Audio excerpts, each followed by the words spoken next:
The moment my Uncle Mark sent me that video, I felt something inside me shatter into 1,000 pieces.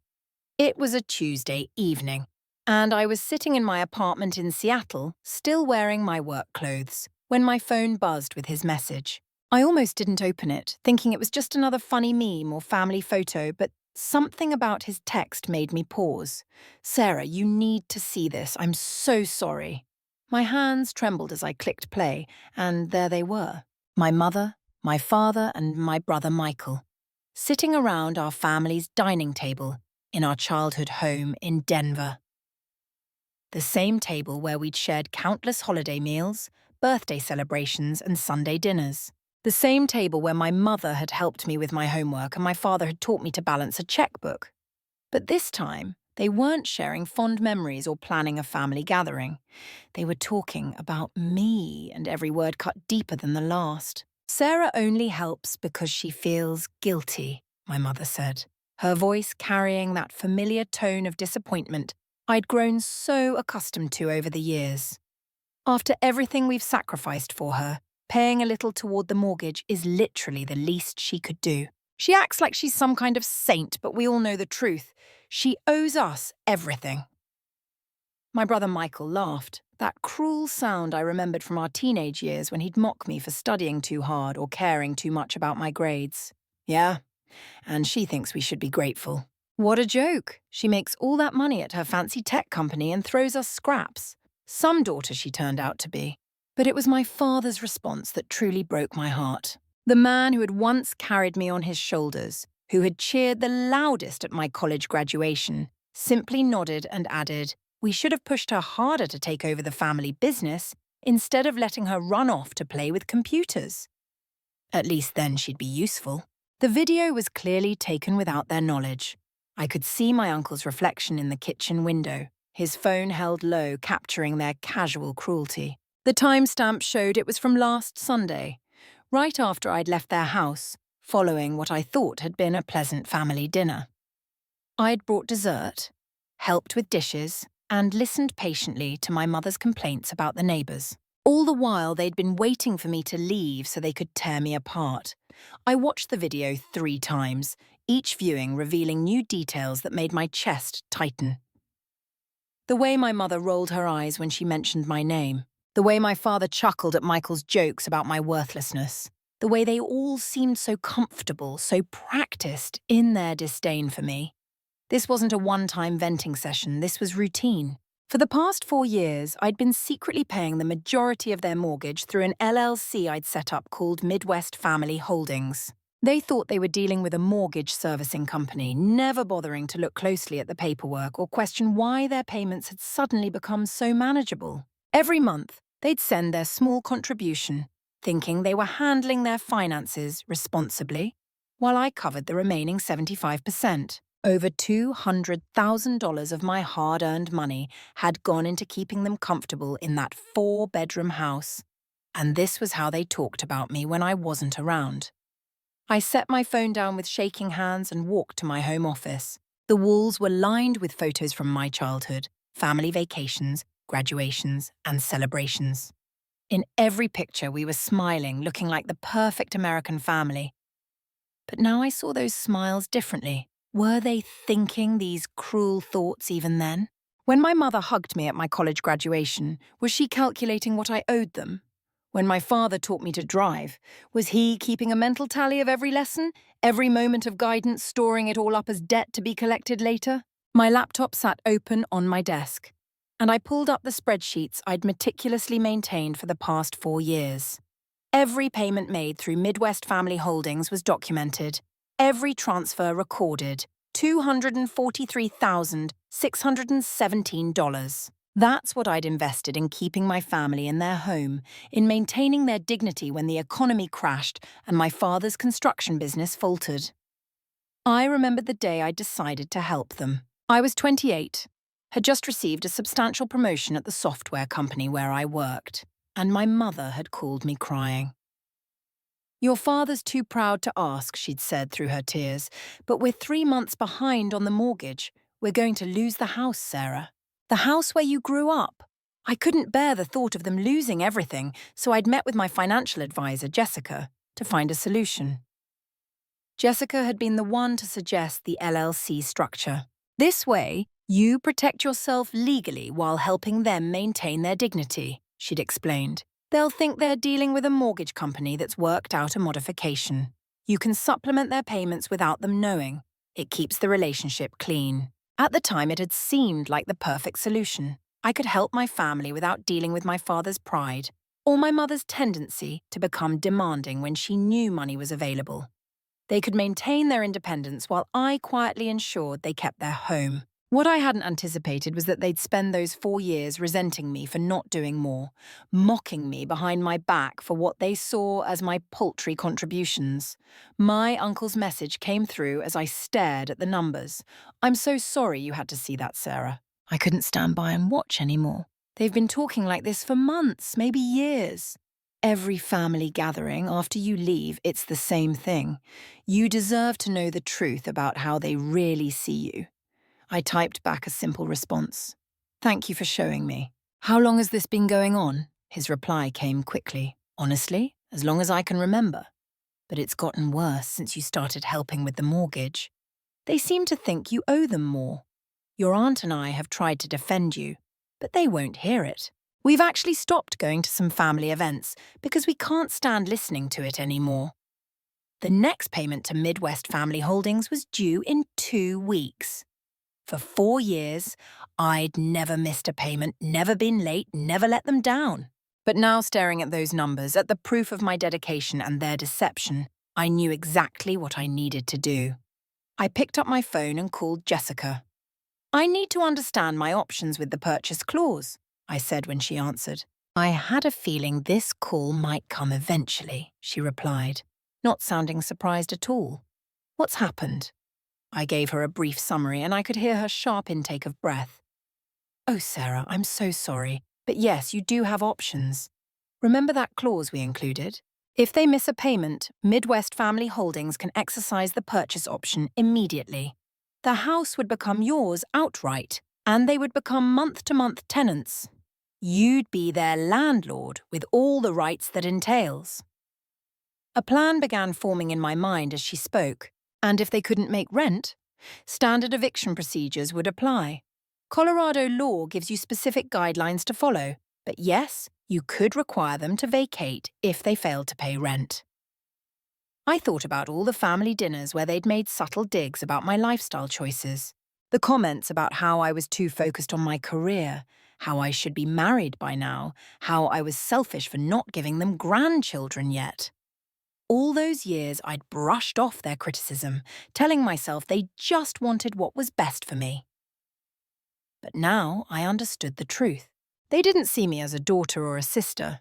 They saw me as a resource to be exploited, a debt to be collected. "I want to wait," I told Jessica. "Let them miss the payment on their own. Don't send any reminders from Midwest Family Holdings. When they default, we'll exercise the purchase option." "Are you sure?" "Once you start down this path, there's no going back. Family relationships are complicated. I thought about my mother's words in the video. She owes us everything. They'd made it clear how they saw our relationship. It was time I showed them what that really meant. I'm sure. And Jessica, start preparing the eviction paperwork too, just in case." After ending the call, I sat in the gathering darkness of my office, surrounded by those family photos that now felt like props in an elaborate performance. My phone buzzed with a text from my mother. "Hi, sweetie. Just wanted to remind you about family dinner this Sunday. We have something important to discuss with you. Love you." The heart emoji at the end of her message felt like a mockery. I could picture them planning this dinner, strategizing how to extract more money from me, their worthless burden of a daughter. Well, they wanted to discuss something important. They'd get their wish, just not in the way they expected. The next few days passed in a blur of normalcy that felt increasingly surreal. I went to work, attended meetings, and responded to my family's texts with my usual warmth. My mother sent me a recipe she thought I'd like. My father forwarded a funny video about software engineers. Michael asked if I could help him update his resume. Each interaction felt like a performance, both of us playing our assigned roles in this family charade. But beneath the surface, I was preparing. I met with Jessica twice more, reviewing documents and understanding my legal position. I gathered 4 years of bank statements, payment records, and correspondence. I even consulted with a family law attorney, just to be absolutely certain of where I stood. Everyone confirmed what I already knew, that I had been more than generous and that I was well within my rights to protect myself. My Uncle Mark checked in daily, sending me support and additional evidence. He forwarded screenshots from a family group chat I'd apparently been deliberately excluded from, where my family discussed strategies for getting more money from me. The messages were enlightening in their casual cruelty. "Sarah's making good money now," my mother had written. We should guilt her about all the sacrifices we made. Remind her how we went without vacations so she could go to computer camp. Michael's contributions were particularly venomous. She thinks she's so much better than us with her Seattle job and her fancy apartment. Maybe it's time we reminded her where she came from. I bet her company would love to know how she treats her family. The threat was clear. They were prepared to damage my career if I didn't give them more money. These people who claimed to love me were willing to destroy my professional reputation for their financial gain. The saddest part was that I wasn't even surprised. Deep down, I think I'd always known who they really were. I'd just been too afraid to admit it. As Sunday approached, I found myself oddly calm. I'd spent years anxiously trying to please them, to earn their love and approval. But now, knowing it had all been a lie, I felt liberated. The weight of their expectations, their disappointments, their constant need for more, it all seemed to lift off my shoulders. For the first time in my adult life, I didn't care what they thought of me. I arrived at their house at exactly 6 o'clock, carrying a batch of homemade cookies like always. The Denver sunset painted the sky in brilliant oranges and purples, and the house, my house, though they didn't know it yet, looked deceptively peaceful. The lawn was freshly mowed, the flowers my mother prided herself on were in full bloom. It all looked so normal, so American dream-like. But I knew better now. Dad met me at the door with his usual gruff hug. "There's our girl," he said. And I had to force myself not to recoil. How could he hug me and call me worthless in the same week? How did he reconcile those two versions of himself? Mom appeared behind him, wiping her hands on her apron, playing the role of the devoted mother and homemaker. "Sarah! Perfect timing. I just pulled the roast out of the oven. Your favourite." It wasn't my favourite. It had never been my favourite. But pointing that out had always seemed petty, so I'd eaten it with a smile for 32 years. Tonight would be the last time. Michael was already at the table, scrolling through his phone. He barely looked up when I entered, just gave me a half-hearted wave. "Hey, sis!" His dismissiveness would have hurt a week ago. Now it just confirmed what I already knew. We went through the motions of a family dinner. Past the potatoes. "How's work? Did you see the game last night?" It all felt like a script we'd rehearsed 1,000 times. I found myself studying them, really looking at them for perhaps the first time. My mother's smile never quite reached her eyes when she looked at me. My father's laugh when Michael made a joke was genuine in a way it never was when I spoke. They were a unit of 3, and I was the outsider who paid the bills. Finally, as Mum served her famous apple pie, which also wasn't my favourite, but I'd never had the heart to tell her, Dad cleared his throat. "So, Sarah, we wanted to talk to you about something important. Here it comes," I thought, taking a bite of pie that tasted like sawdust in my mouth. "You know things have been tough with the business," he continued, not quite meeting my eyes. "And your mother's medical bills from last year really set us back. The medical bills I'd already paid, though apparently that didn't count in their mental tally of my contributions. We were hoping," Mum jumped in, her voice taking on that wheedling tone I recognized from childhood, "that maybe you could help out a little more with the household expenses. Just temporarily, of course. We know you're doing so well at your job and it would really help us get back on our feet." Michael finally looked up from his phone. "Yeah, sis. I mean, you're making what, 200K now? Must be nice to have that kind of cushion while your family struggles." The irony of him calling me selfish while he lived rent-free in their basement at 34, contributing nothing, wasn't lost on me. But I kept my expression neutral, taking another bite at the pie I didn't want. "I understand things are tough," I said carefully. "How much were you thinking?" They exchanged glances, and I could see them calculating, trying to determine how much they could ask for without scaring me off. "Well," Dad said, "if you could maybe double what you're contributing to the mortgage, just for a few months, and maybe help with some of the utilities." Double what I was contributing. They had no idea I was already paying 75%. In their minds, I was barely helping at all. "I'll need to review my finances," I said, my voice steady. "Give me a couple of weeks to see what I can do." "A couple of weeks?" Mum's voice sharpened. "Sarah, we're your family. Surely you can make a decision sooner than that." "2 weeks," I repeated firmly. "I need to be responsible about this." I could see their frustration, but they backed off. They needed me, or at least they needed my money, too much to push too hard. Yet, the rest of the evening passed in tense politeness. When I finally escaped, claiming an early morning meeting, Mum walked me to my car. "I hope you understand how much we need this, Sarah," she said, gripping my arm. "After everything we've done for you, all the sacrifices we've made." "I understand perfectly," I replied, gently removing her hand. "I'll be in touch." As I drove away, I caught a glimpse of them in my rearview mirror, already huddled together on the porch, no doubt discussing how to ensure I came through with the money. Let them plan. In less than 2 weeks, they'd discover who really held the cards. The next morning, I called my Uncle Mark. "Thank you again for sending me that video," I said. "I need to ask you something. Would you be willing to be a witness if things get legal?" "I know it's a lot to ask." "Sarah," he interrupted, "your Aunt Linda and I have been waiting for you to finally stand up to them. Whatever you need, we're here. They've gotten away with treating you like this for too long." His support meant everything. For so long, I'd thought I was alone in seeing the dysfunction that maybe I was being too sensitive or expecting too much. But Mark's validation, his willingness to risk family relationships to show me the truth, proved that I wasn't crazy. They really were as cruel as I'd finally allowed myself to believe. The countdown began. 12 days until the mortgage payment was due. I threw myself into work, grateful for the distraction. My team was launching a new software update, and the complexity of the code was a welcome relief from the emotional complexity of my family situation. My colleagues noticed I seemed different, more focused, more decisive. My manager even commented that I seemed to have found a new confidence. If only she knew where it came from. 8 days before the payment was due, the pressure campaign intensified. Mum called daily with increasingly transparent attempts at emotional manipulation. "I saw Mrs. Henderson at the grocery store today.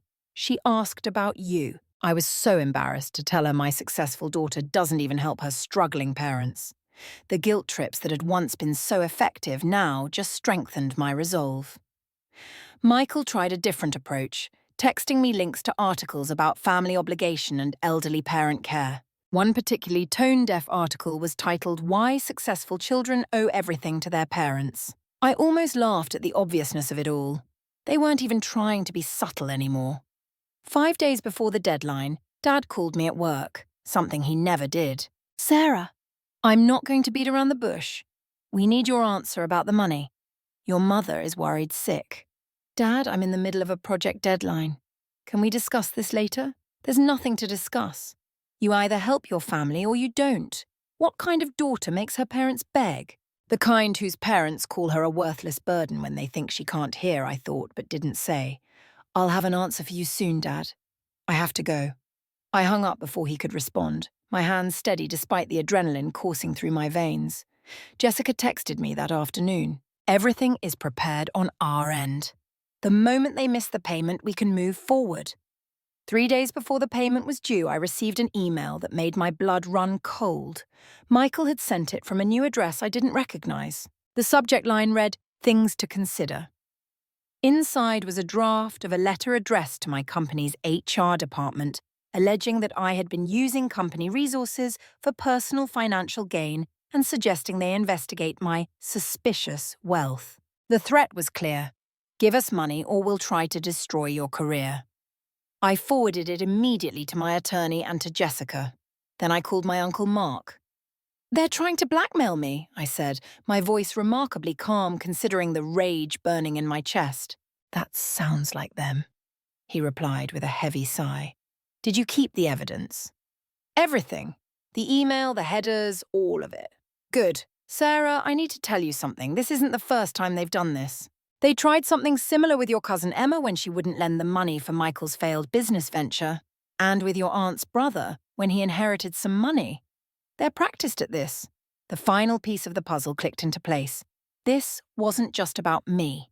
This was a pattern.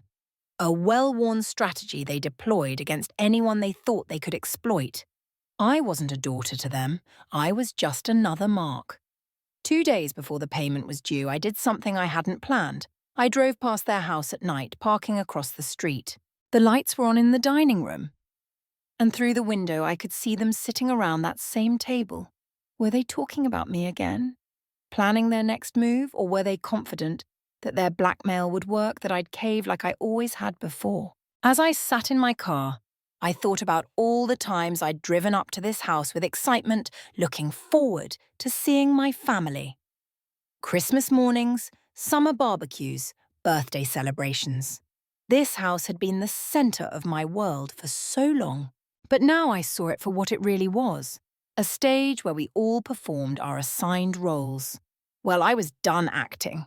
The day before the payment was due, my mother made one last attempt. She showed up at my apartment unannounced, something she'd never done before. I saw her through the peephole and almost didn't answer, but curiosity got the better of me. "Mum, what are you doing here?" She pushed past me into my apartment, her eyes scanning the space like she was cataloguing my possessions.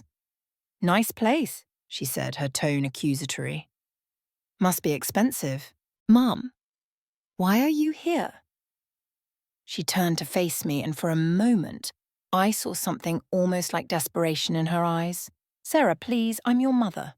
I carried you for 9 months, raised you, sacrificed everything for you. Doesn't that mean anything?" "Of course it does," I replied carefully. "Then why are you making us beg? Why are you treating us like strangers instead of family?" The hypocrisy was breathtaking.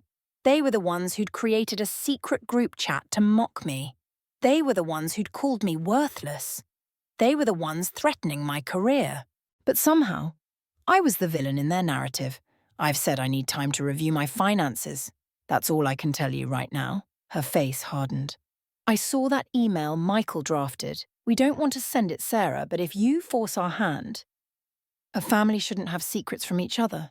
Maybe your company should know about all your financial arrangements." "Is that a threat, Mom?" She tried to soften her expression, but it was too late. I'd seen the real her. "It's just the truth, sweetheart. Now, about that money, I think you should leave." She stared at me for a long moment, then gathered her purse. "I'll expect your answer tomorrow. Don't disappoint us, Sarah, not again." After she left, I called Jessica. They just threatened me in person. "My own mother. Are you okay? I'm perfect. I want to move forward the moment they miss that payment. No delays, no second chances. Understood. We'll be ready." That night, I couldn't sleep. I lay in bed thinking about the little girl who'd once believed her family hung the moon. The teenager who'd worked so hard to make them proud. The young woman who'd rushed home from college every chance she got, homesick for people who apparently despised her. When had it all gone wrong? Or had it always been this way and I'd just been too blind to see it? The payment was due by 5 p.m. the next day. I worked from home, unable to concentrate on anything but the clock. At 3 p.m. my phone rang. "Dad, Sarah, we need that money now. The mortgage payment is due." "I thought you had that handled," I said innocently. "We need more this month. You said you'd help." "I said I'd review my finances." "I have. I can't increase my contribution right now." "Can't or won't?" "Won't." The silence stretched between us. When he finally spoke, his voice was cold. "You'll regret this." "Will I?" He hung up without another word. At 5:01 p.m., I received an automated email from the Midwest Family Holdings System. "Payment not received. Default proceedings initiated." At 5:47 p.m., my phone exploded with calls and texts. I ignored them all, instead calling Jessica. "It's done," she said. "The purchase option has been exercised. Legally, the house is now yours. They'll receive notice tomorrow that their status has changed to month-to-month tenants." I felt something I hadn't expected. Sadness. Not regret, but genuine sorrow for the family we could have been if they'd chosen love over greed, gratitude over entitlement, honesty over manipulation. That night, while my phone buzzed incessantly with increasingly frantic messages, I opened a bottle of wine and looked through old photo albums. There I was at 5, missing my front teeth, sitting on Dad's shoulders. At 10, helping Mum in the kitchen, flour in my hair. At 16, teaching Michael to drive in the high school parking lot. We looked so happy. Maybe we had been once. Or maybe I'd just been too young to see the price tags they were mentally attaching to every moment of care. The next morning came too quickly and not fast enough. I knew they would have received the notice by now. Midwest Family Holdings had sent it via certified mail and email, explaining that due to their default, the purchase option had been exercised. The house was now owned outright by the LLC, and they were month-to-month tenants with rent due in 30 days. My phone had over 50 missed calls.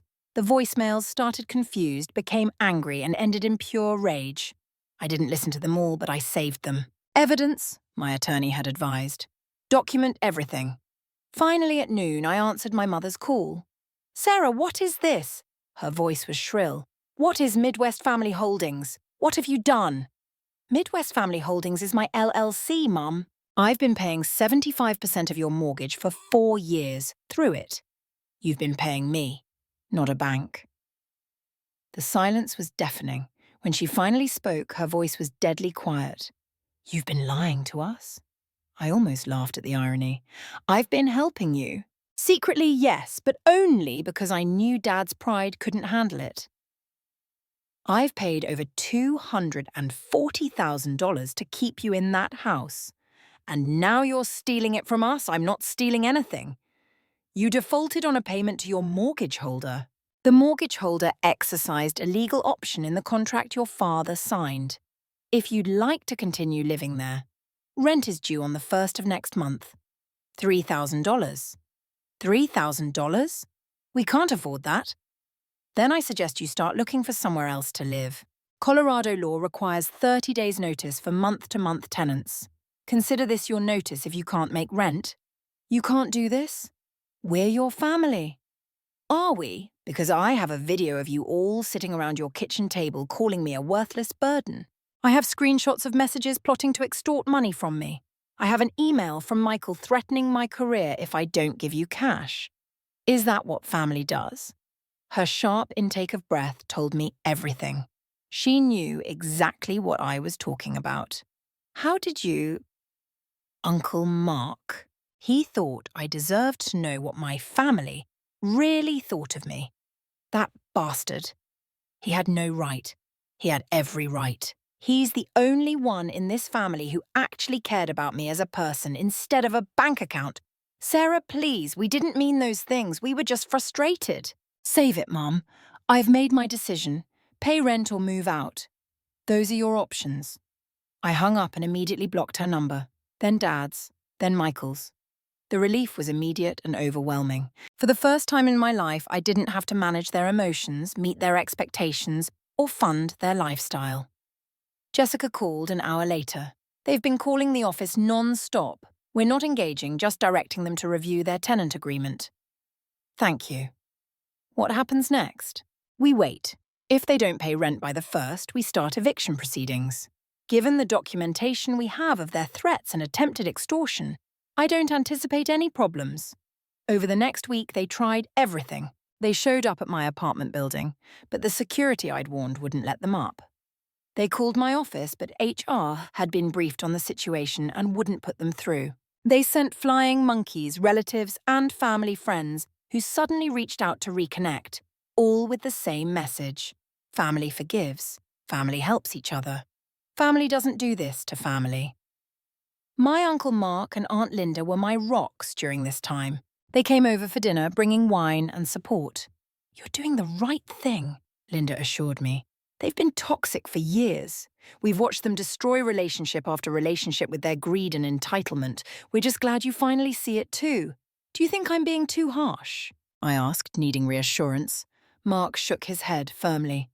They threatened your career, Sarah. They've been taking your money while calling you worthless behind your back. They've shown you who they are. Believe them. 2 weeks before rent was due, Michael made his move. An email appeared in my work inbox from him, CCing what looked like half the company directory. He'd somehow found an old company email list. The subject line read, "Concerns about Sarah Mitchell's financial activities." I didn't even open it. Instead, I forwarded it directly to HR and my attorney. Within an hour, our legal department had sent him a cease and desist letter, and IT had blocked his email address from our servers. My manager called me personally.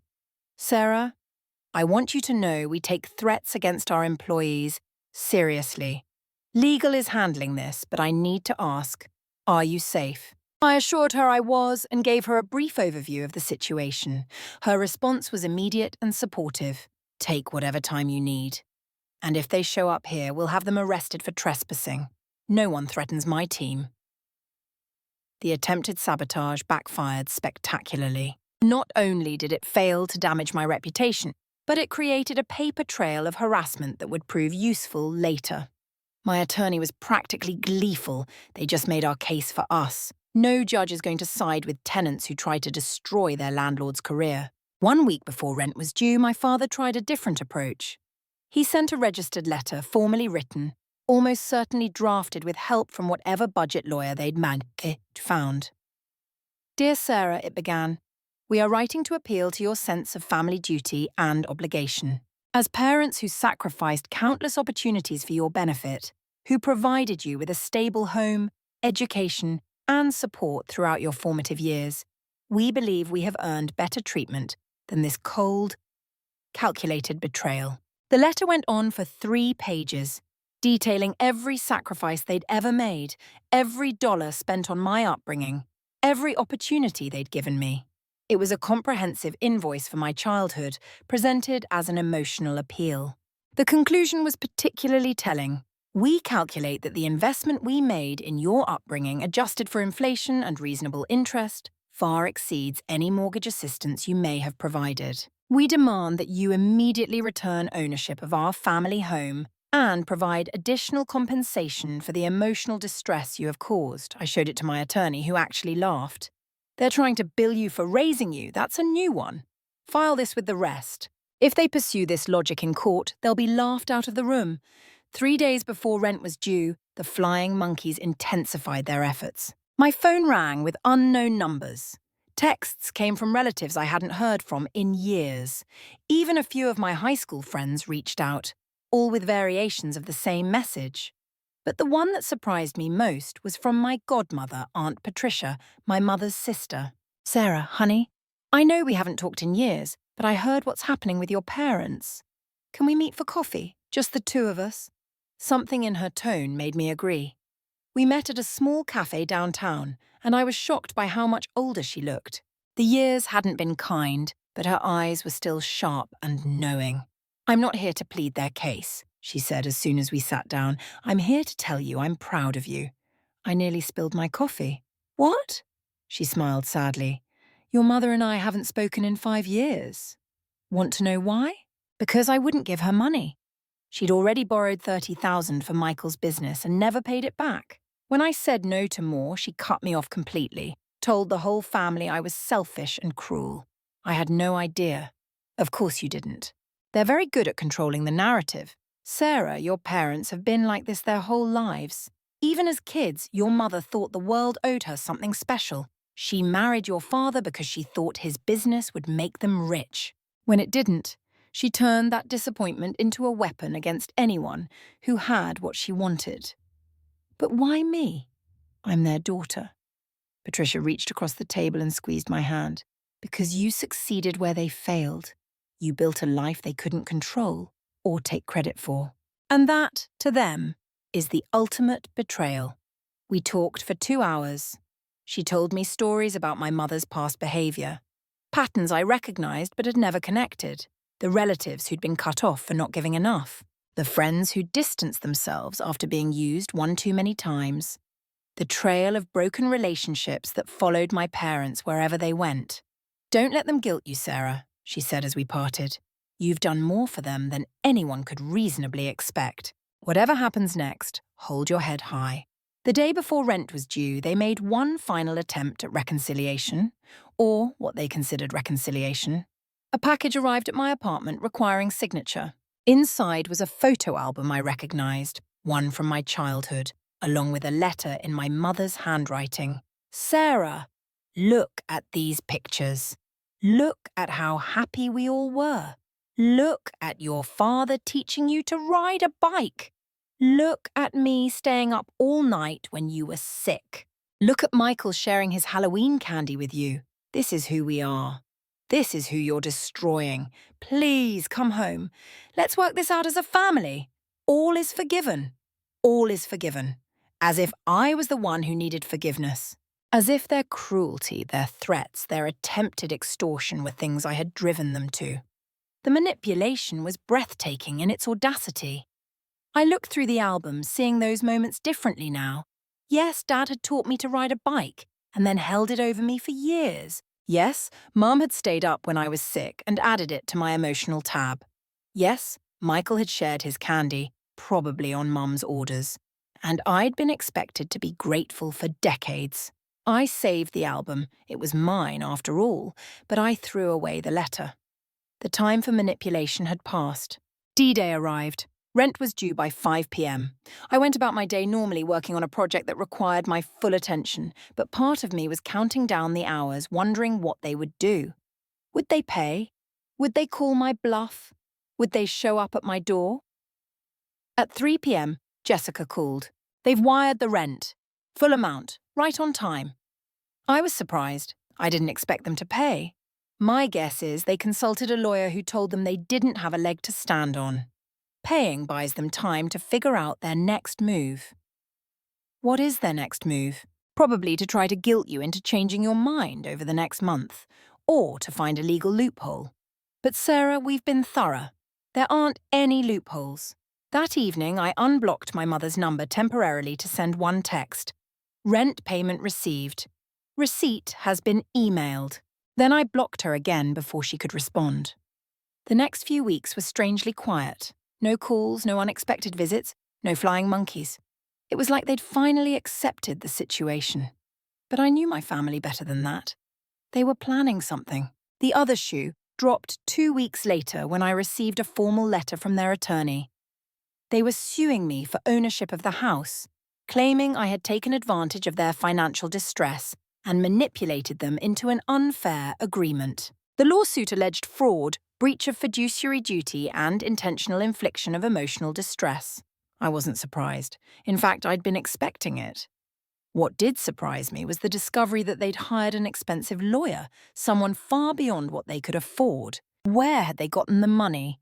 The answer came from my Uncle Mark. "They've been fundraising," he told me during one of our regular check-ins, "telling everyone in the family that you've stolen their home. They've raised about $20,000 from various relatives, all of whom have been promised they'll be paid back when they win the lawsuit. They're scamming our relatives." It's what they do, Sarah. They've always been good at playing the victim. But here's what you need to know. Linda and I have been talking to the family, sharing our side of the story. Not everyone believes them. Your Aunt Patricia has been particularly vocal in your defense.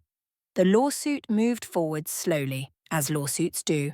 Depositions were scheduled, documents were requested, and through it all, they continued to live in the house, paying rent each month with what I now knew was money borrowed from relatives who could probably ill afford it.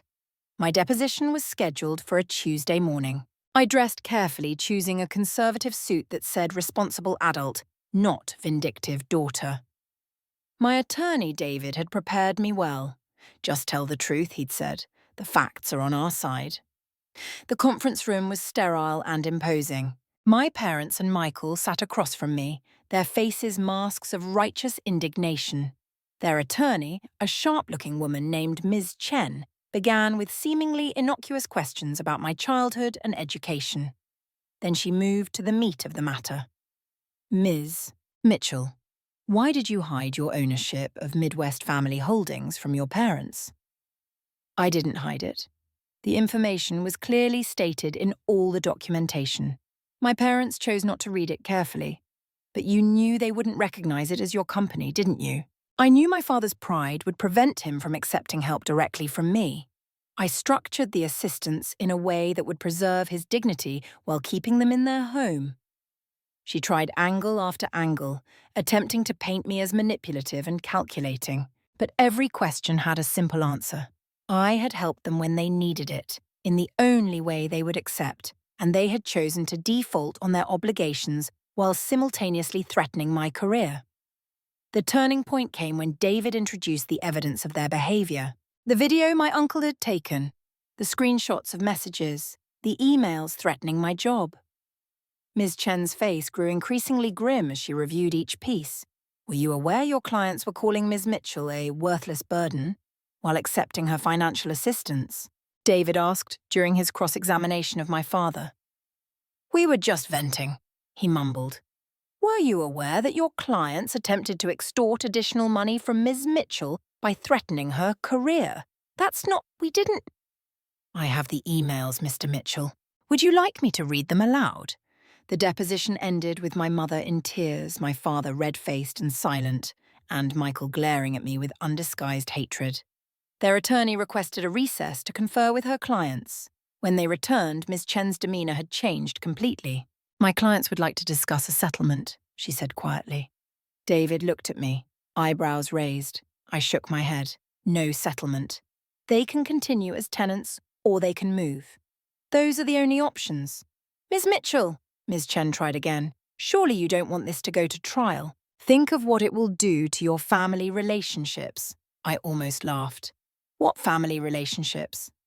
The ones where they call me worthless, where they try to blackmail me, where they borrow money from relatives based on lies about me. Those relationships are already destroyed. They destroyed them. The lawsuit continued for 3 more months, draining their borrowed resources and my patience. During this time, they became increasingly desperate. They leaked selective information to extended family members, trying to turn everyone against me. They posted vague but pointed messages on social media about ungrateful children and elder abuse. They even tried to get local media interested in their story of a daughter stealing her parents' home. But the truth has a way of coming out. The relatives they'd borrowed from began asking questions when the promised quick settlement didn't materialize. The social media posts backfired when people who knew the real story responded with facts. The media found the story less compelling when they learned about the mortgage assistance and the threats. The trial date was set for a Monday in October. The leaves were just beginning to turn and there was a crispness in the air that felt like change coming.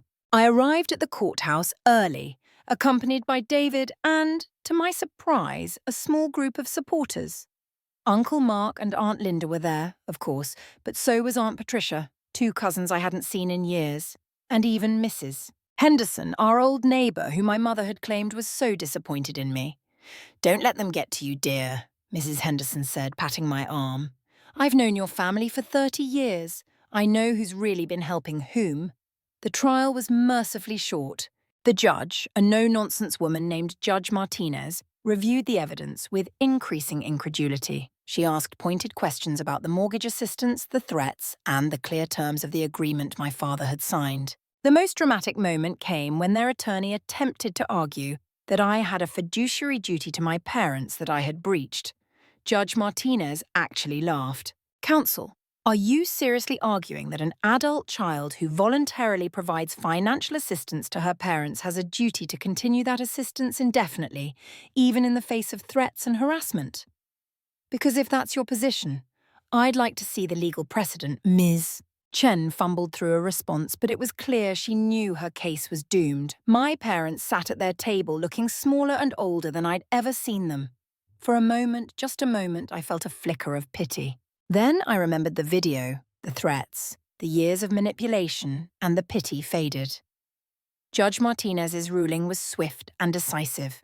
Not only did she uphold the validity of the purchase option, but she also noted the pattern of harassment and attempted extortion. She granted a restraining order preventing my family from contacting me or coming within 500 feet of my home or workplace. She also ordered them to pay my legal fees. As we left the courthouse, my mother tried one last time. "Sarah, please, we're still your parents." I stopped and looked at her. Really looked at her. The woman who had given birth to me, raised me, and then spent years tearing me down when she thought I wasn't listening. "No," I said quietly. "You're my landlord's former tenants. That's all." They had 30 days to vacate the house. I'd won, but it didn't feel like victory. It felt like finally closing a chapter that should have ended years ago. The next month passed in a blur of legal filings and practical arrangements. They fought the eviction, of course, but half-heartedly. Their borrowed funds were exhausted, and the relatives they'd scammed were beginning to demand repayment. The family that had once presented such a united front against me was fracturing under the weight of their own deceptions. Uncle Mark kept me updated on the family dynamics. "Your Aunt Patricia has been magnificent," he told me over coffee. "She's been systematically reaching out to everyone they borrowed from, explaining what really happened. Most of them are furious at being lied to." "Do you think they'll ever understand what they did wrong?" I asked. He shook his head sadly. "People like them never do. In their minds, they'll always be the victims. You'll always be the ungrateful daughter who betrayed them. But Sarah, that's their burden to carry, not yours."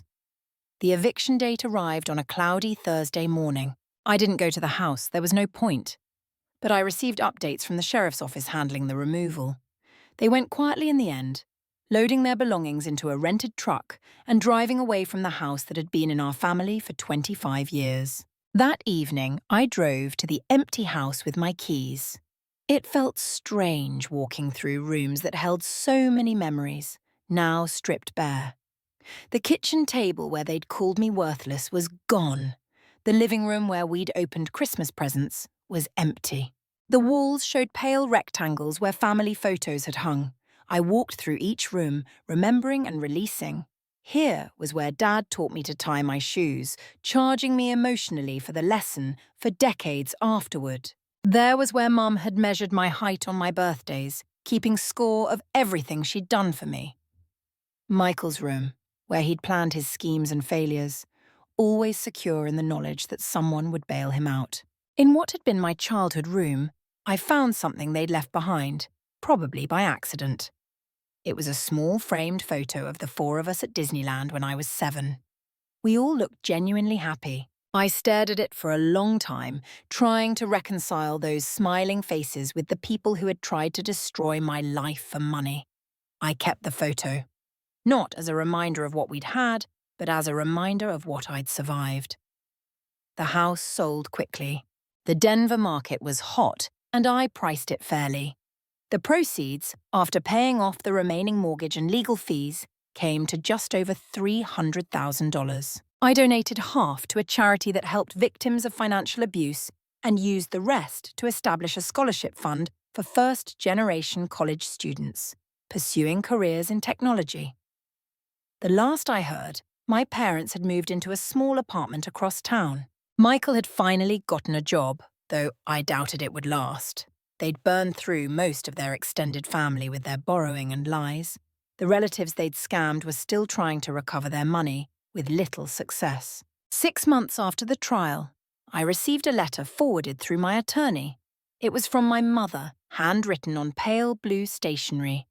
"Sarah, I don't expect you to read this, and I know I have no right to contact you, but I need you to know that I'm sorry. Not for the lawsuit or the house, I still think you were wrong there, but for the video. For the things we said. You weren't supposed to hear that. We were just frustrated and venting. You were never a burden. You were our daughter, and we loved you in our way. I hope someday you can forgive us. Mum." I read it 3 times, passing each word. The non-apology apology. The hint that I was wrong. The admission that they'd said those things regularly just hadn't meant for me to hear. The claim of love that came with so many conditions it wasn't love at all. I didn't respond. There was nothing to say. They'd shown me who they were, and I'd finally believed them. The daughter they'd raised to always put family first had learned that sometimes the most important family to put first is yourself. A year later, I was promoted to Director of Engineering at my company. The announcement email mentioned my leadership, innovation, and integrity. That last word made me smile. Integrity.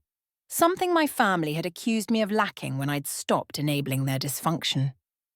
Uncle Mark and Aunt Linda threw me a small celebration dinner. Aunt Patricia came, along with the cousins who'd supported me through the trial. Mrs. Henderson even stopped by with a congratulations card. This was my real family now, the people who loved me for who I was, not what I could provide. As we raised our glasses in a toast, Uncle Mark said something that stayed with me, to Sarah, who had the courage to break the cycle, who chose truth over comfort, self-respect over false harmony, who showed us all that real love doesn't keep score. I thought about that a lot in the days that followed. Real love doesn't keep score. My parents had kept meticulous score of every moment of care, every dollar spent, every sacrifice made. They'd presented me with the bill and been shocked when I refused to pay it with my dignity and self-worth. But I'd learnt to keep score too, hadn't I? I'd tracked every payment, documented every cruel word, built a case against them as carefully as they'd built their case for why I owed them everything. The difference was, I'd used my scorecard to free myself, while they'd used theirs to imprison me. 2 years have passed since the trial. The restraining order has expired, but there's been no contact. I hear updates occasionally through the family grapevine. They're still together, still bitter, still telling anyone who'll listen about their ungrateful daughter who stole their house. The relatives they borrowed from have written off the losses and the relationships. Michael is on his 3rd job and 2nd failed business venture. The cycle continues, just without me. Sometimes I drive past the old house. The new owners have painted it a cheerful yellow and added a garden. Children's toys dot the front yard, and there's a warmth to it that was never there when we lived there. It's become what it always should have been, a real family home, not a stage for manipulation and scorekeeping. I've been in therapy for the past year, working through the complex grief of losing a family that was never really mine to begin with. My therapist says I'm making excellent progress in recognizing that their treatment of me was about their limitations, not my worth. Some days I believe her completely. Other days, usually holidays or birthdays, the old voice creeps in, telling me I'm ungrateful, that I owe them everything, but then I remember the video. The casual cruelty in their voices as they called me worthless. The easy way they plotted to destroy my career. The rage when their victim finally refused to be victimized anymore. And I know I made the right choice. Last week, something unexpected happened. I received a LinkedIn message from a stranger named Amanda. She told me she was my cousin, the daughter of an aunt I'd never known existed. Apparently, my mother had a younger sister who'd been cut off from the family 30 years ago for refusing to lend money. This aunt had died recently, and Amanda was trying to connect with family members. We met for coffee, and her story was remarkably similar to mine. Her mother had been labelled selfish and ungrateful for setting boundaries with my grandparents and my mother. She'd been erased from the family narrative so completely that I'd never even known she existed. But she'd gone on to build a happy life, with a loving family who didn't believe that blood relationships came with unlimited credit lines. Your story has become something of a legend in our part of the family, Amanda told me, the cousin who finally stood up to them, who broke free. My mum would have been so proud of you. We talked for hours, sharing stories and recognizing patterns that went back generations. The entitlement, the scorekeeping, the emotional manipulation, it was all there in our grandparents, passed down like a toxic inheritance. But we'd both broken free, choosing to build lives based on mutual respect rather than obligation. As I write this, I'm preparing for my own wedding. I met David, not my lawyer, different David, at a conference last year. He's kind, genuine, and treats me as an equal partner. His family welcomed me warmly, never once suggesting that their acceptance came with a price tag. When his mother hugs me, there's no calculation behind it, just genuine affection. We're planning a small ceremony with only the people who truly support us. Uncle Mark will walk me down the aisle, Aunt Linda will do a reading, and Aunt Patricia will be my honorary mother of the bride. My biological parents won't be there, of course. That bridge didn't just burn. It was deliberately demolished by their own actions. Sometimes people ask me if I regret how things ended with my family. The honest answer is complicated. I regret that they couldn't see me as a person worthy of unconditional love. I regret the years I spent trying to earn something that should have been freely given. I regret that they chose greed over their daughter. But I don't regret protecting myself. I don't regret refusing to be their perpetual ATM. I don't regret choosing truth over their comfortable lies. And I definitely don't regret using their own actions against them to finally break free. The house money is long gone, donated and invested in others' futures. But what I gained was priceless. Self-respect, freedom, and the knowledge that I deserve love that doesn't come with invoices attached. My parents taught me many things, most of them unintentionally. But perhaps the most valuable lesson was this. When people show you who they are, believe them the first time. They showed me in that video, in their threats, in their calculated manipulations, exactly who they were. And I finally believed them. It wasn't the ending any of us would have written for our family story. But it was the ending we wrote together, word by bitter word, until the only possible conclusion was goodbye. These days, I define family differently. Family is Uncle Mark checking in regularly to make sure I'm okay. It's Aunt Linda teaching me her secret recipe for chocolate chip cookies. It's Aunt Patricia telling me stories about the mother I never really knew. It's Mrs. Henderson sending birthday cards with notes about how proud she is of me. It's Amanda, my newfound cousin, building a bridge between branches of a family tree that had been deliberately severed. Family is David bringing me coffee in bed on Saturday mornings, supporting my career ambitions, and never once suggesting that his love comes with conditions. It's his parents treating me like a daughter without keeping a running tally of what that costs them. It's the friends who stood by me during the trial, offering support without judgment. Real family, I've learned, doesn't keep score. They don't calculate the return on investment of their love. They don't threaten to withdraw their support if you don't meet their financial expectations. They love you for who you are, not for what you can provide. My parents and brother are still out there somewhere in Denver, probably sitting around another kitchen table, adding up grievances and plotting their next scheme. I wish them no ill will, but I also wish them no part in my life. They made their choices, and those choices had consequences they never anticipated. As for me, I chose freedom. I chose truth. I chose to stop paying debts I never actually owed. And in doing so, I discovered that the price of their love had always been too high. Some things, especially your dignity and self-worth, should never be for sale. The girl who once would have done anything to earn her family's approval is gone. In her place stands a woman who knows her worth isn't determined by her bank balance or her willingness to be exploited. A woman who understands that sometimes the most loving thing you can do is say goodbye. My story isn't unique. All over the world, there are children being told they owe their parents everything, being manipulated and guilted into sacrificing their own well-being for people who see them as resources rather than individuals. To them, I want to say this. Their choices are not your responsibility.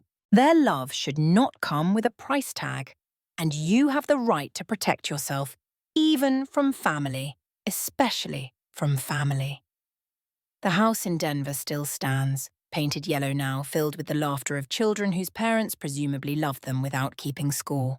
Sometimes I wonder if the walls remember the cruel words spoken around that kitchen table, or if they've been painted over with newer, kinder memories.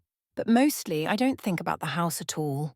I'm too busy building my own life, creating my own family, and learning every day what love looks like when it doesn't come with terms and conditions. It looks like Uncle Mark's concerned texts, like Aunt Linda's hugs, like David's unwavering support, like friends who celebrate your successes without calculating what it means for them. It looks like freedom. And that, more than any house or inheritance or family approval, is truly priceless. They called me a worthless burden in that video that changed everything. But they were wrong. I was worth exactly as much as I believed I was worth. And once I stopped letting them set that value, once I stopped paying their emotional invoices, I discovered I was worth so much more than they could ever understand. The payments have stopped. All of them. The mortgage payments, the guilt payments, the emotional manipulation payments. The bank of Sarah is permanently closed, and in its place is something infinitely more valuable. A life lived on my own terms, surrounded by people who love me for who I am, not what I can provide. That's my story. A story of betrayal and liberation, of family lost and family found, of learning that sometimes the most powerful thing you can say is a simple two-letter word. No. No, I won't pay for your love. No, I won't accept your abuse. No, I won't let you destroy me for your gain. No more. And in the space created by that, no, 1,000 yeses have bloomed. Yes to healthy relationships. Yes to self-respect. Yes to boundaries. Yes to love without conditions. Yes to a life where I am valued for my heart, not my bank account. Yes to freedom. The girl in that Disneyland photo is gone, along with the family that smiled so brightly for the camera. But the woman who emerged from their ashes is stronger, wiser, and infinitely more loved than that little girl could have ever imagined. And that, despite everything, or perhaps because of it, is the happiest ending I could have asked for. My family wanted to own me, to control me, to drain me dry while calling me worthless. But in trying to destroy me, they set me free. And for that unexpected gift, I am finally, truly grateful.